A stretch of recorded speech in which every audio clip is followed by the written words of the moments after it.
we're having a speech by Angelic, and this speech is going to be about how her life was molded by chaos. To start this speech, I would like to give a few disclaimers that this speech is going to contain triggering themes such as rape, domestic violence, and other things as well as mentioned in that. And if you or anyone else feels very uncomfortable with the mentioning of these themes, you would be advised to leave now, but if not, enjoy the speech. Thank you.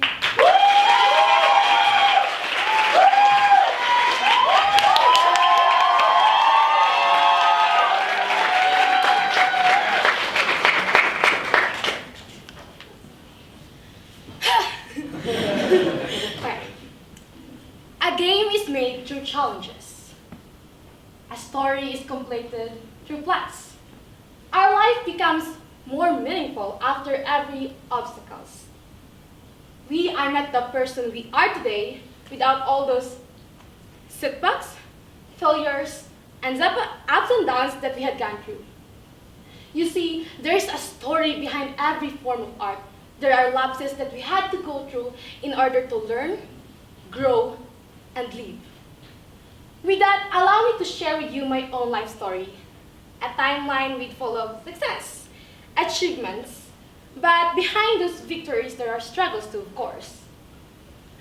I am Angelic Gerona, and allow me to share with you how through confidence, faith, and perseverance, the girl who used to pretend asleep every day so that her parents would not think what food should be served today, was and will be able to conquer every fight that comes along her way. I was 6, hitting and breaking, yells and screams. Those are the sounds that I had to listen to every day. Watching my parents fight, hurt, and forgive each other was my daily scenery. While me and my sister was punished by kneeling with our arms raised and sharing our tears with the candle, having it melt into our palms, feet soles, and tongue. I know it sounds scary and not the best household that everyone would wish, but whenever I try to look back and reminisce myself at this age, I couldn't help but remember instead those memories and moments where my family would go to church and my dad would carry me in his back while my mom would braid my sister's hair. I couldn't help but remember those moments where my parents would pick us at school and would treat us with ice cream for doing well in class. I was 6, innocent, content, and happy. And then I was 8. The scenes that I only get to watch on the television happened in front of my eye. My dad was arrested and sent to jail, while me and my sister need to live with my grandfathers and grandmom away from both mom and dad, while my mom had to feed herself by doing our neighbor's laundry. Tragic. Yeah, it sounds tragic, but you know what? At this age, that's when I learned that I can actually make my own decisions. Because at that time, I allowed myself to hang out with children, other children, to play with them, and I was allowed to finally be friendly even with boys, or like how I was allowed to go swim in the ocean, even though the ocean is always there in our house. And the pressure from academic that I always had was finally lifted off. I realized that there are more things in life other than school, other than education. I was 8, and I feel like I was free. I was 10, a decade ago for me, and half of my age today. The person who I thought I could look up as my older brother sexually assaulted me in our apartment. I went to court and had to reminisce this horrible memory in order to testify, was questioned by lawyers, and was blamed by my own neighbors. I was scared, hopeless, and I thought this is the darkest time of my life. But you know what? I found light through my faith. I can't do anything but pray, pray, and pray. And that's when my belief guided me. And now the famous saying, everything happens for a reason, was stuck on me. And I was 10 when my dad was finally out, and we were a complete family again. We live in this small apartment, and I was genuinely happy. I was 10 when my whole family walked with me on stage as I became the top of my class. And then I was 12. And you know what? At this point, I'm not shocked anymore if something bad happens again. My dad was arrested again. And then I was sent to my grandfather's house in this isolated island. And my connection with my dad was cut off. Nevertheless, I was also 12 when one of the main things that keeps me up at midnight was finally crossed out. Because no one is going to compare me anymore with my sister. I did not feel the need to compete with my own sister. And I started to trust myself that I can be someone great. And then I was 14. Every day, I was screamed out, called out by my own relatives for being not enough, stupid, and not meeting their expectation.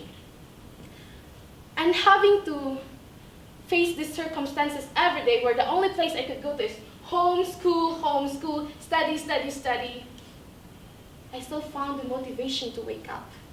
Because I was also 14 when I meet the most amazing people, teachers and friends who provided me with a real home. They allowed me to know myself more and know my skills. And that's when I first won my first ever monologue, my first ever public speaking events. And that's when I was exposed to leadership programs. I was 14, and I finally got the chance to tell myself I actually have a talent, and this insecurity was now not there anymore. I was 16. I had this phase in my life where I was sneaking out in our house to hang out with my friends. Sounds fun. But I was also 16 when I remember this memory filled with bloop, bloop, bloop. Sounds of water as I try to drown myself. Or the scratches in my arm from cuts. And unspoken frustration shown in my muted screams. Then one of my best friends slapped me in the face. She asked me, what have you been doing with your life? She reminded me of how great I was. I am. And how capable I am of doing great things. And then I was 16 when she looked at me in the eye and told me, you did not give up when your parents used violence as a form of discipline. You did not give up when you were bullied at school because of your father. You did not give up when you were hiding in that closet away from your predator. You did not give up when you had gone through all of these things. Why would you give up now? I was 16, and I was surrounded by the best support system who enlightened me in every step of the way. I was 18. Pandemic. And then my mom was diagnosed with an illness. We have no choice but to admit her in a private hospital. And because of this, me and my sister found ourselves knelling, begging, and crying for help for government officials, offices, strangers, acquaintances, relatives, anyone who we think could help us. I couldn't help but ask myself, why is life so unfair? Why do all these things keep on happening? But I don't want this to keep happening in my life. I want to change my life. I studied hard. I tried to join NGOs and be an active member of my community so that I could meet more people and maybe for personal growth and learn from them, an opportunity. And when I was 18, when I was admitted in an international school in Armenia. I was 18 when I started studying the International Baccalaureate degree program here in UWCDilijan.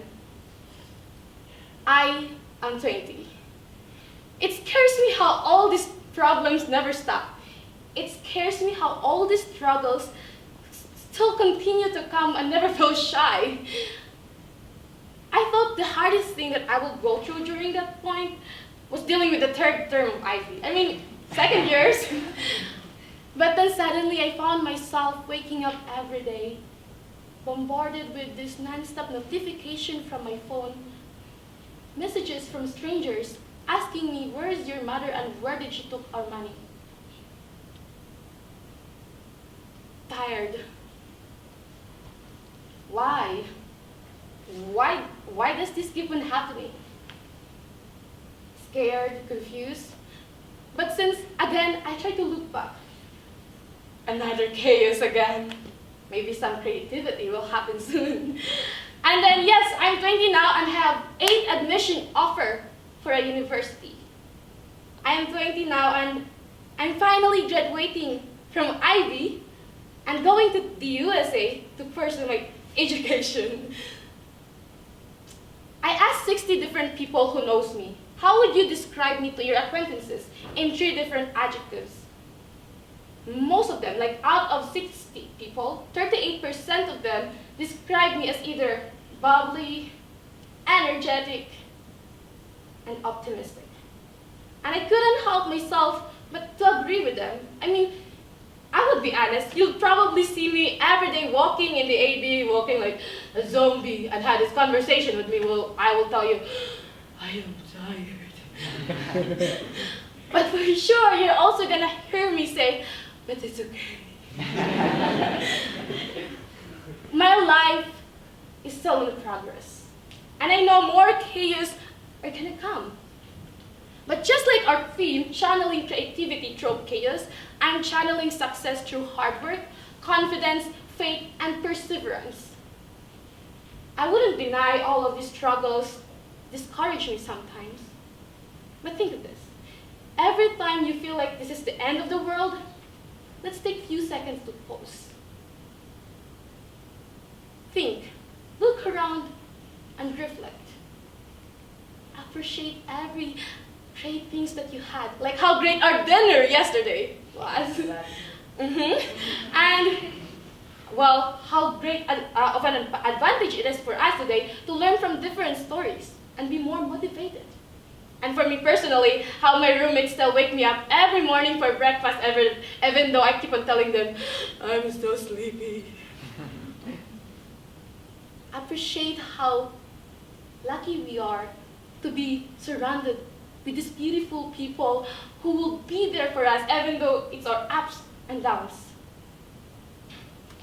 Appreciate every single thing. And just like what my best friend told me, you did not give up when you had gone through all of these things. Why would you give up now? Again, my name is Angelic Gerona, an art piece molded through the chaotic twists and turns of fate.